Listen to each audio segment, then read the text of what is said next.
Okay, let's start section 5 of the medicinal chemistry. It's about the antiviral medications. So we are talking about the viruses here.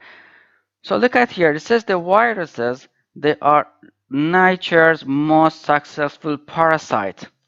So this term shows that the viruses cannot live by their own. They cannot replicate, they cannot reproduce themselves. So they need another organism, or it's better to say they need the cells of the another organism to be able to reproduce and live.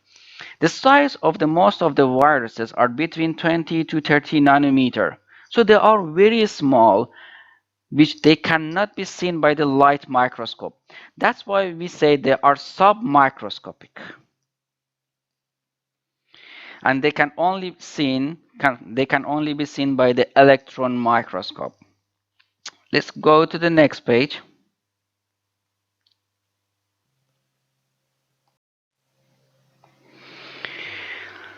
So here the two typical structure of the viruses are given here. Probably you are familiar with this one, similar to the coronavirus that is pandemic right now.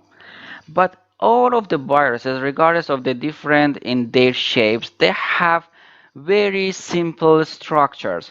Okay, they are the simplest form of the living organism, if we can say they are living organisms in the nature. All of the viruses have a genetic material, either RNA or DNA. Okay, and this genetic material is enveloped in the protein cage. So there are protein around the DNA, so it captures the protein. So there is the protein code around the DNA or RNA, and so and there is the lipid, the last layer. We call it lipid envelope. Okay, and in this lipid envelope you have some proteins. So these are three simple parts of the viruses. So the viruses, they have genetic material, either DNA or RNA. Then they have the protein envelope, and in the last layer they have lipid envelope. And in the lipid envelope you have some proteins. You can see here. So they are very simple structure compared to the bacteria. Okay, so the bacteria have the organelles, have the cell components inside it. By the viruses, they don't have that one. They just have genetic material, which is inside the cage of the protein. We say protein envelope, and all of these are in the lipid envelope. So there are differences between the viruses and bacteria that are mentioned here. It's important to know what are the differences between the virus and what are the between the viruses and bacteria. Okay, says the viruses contain only two main components: protein and nucleic acid or genome, either RNA or DNA. And as we said, some of the proteins, they have the lipids as well. Okay, they have no cellular structure, but the bacteria, they have cellular structure. They have the organelles.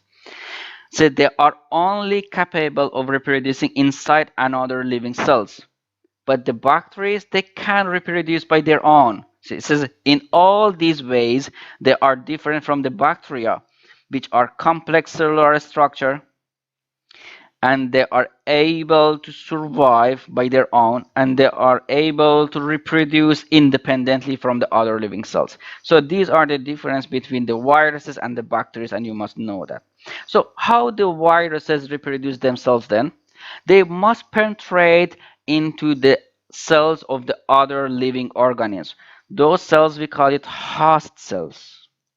Okay, so when they enter the host cells, they hijack the organelles of the host cells, and they use the organelles of the host cell to make its own DNA, its own RNA, its own protein. So in the other word, they hijack the systems of the host cell to reproduce themselves, to make a copy from themselves.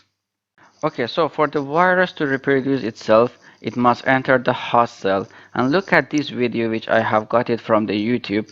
It shows how the virus enters the body and how it penetrates through the cell and how it reproduces itself. So knowing these steps is important for understanding the rest of this textbook.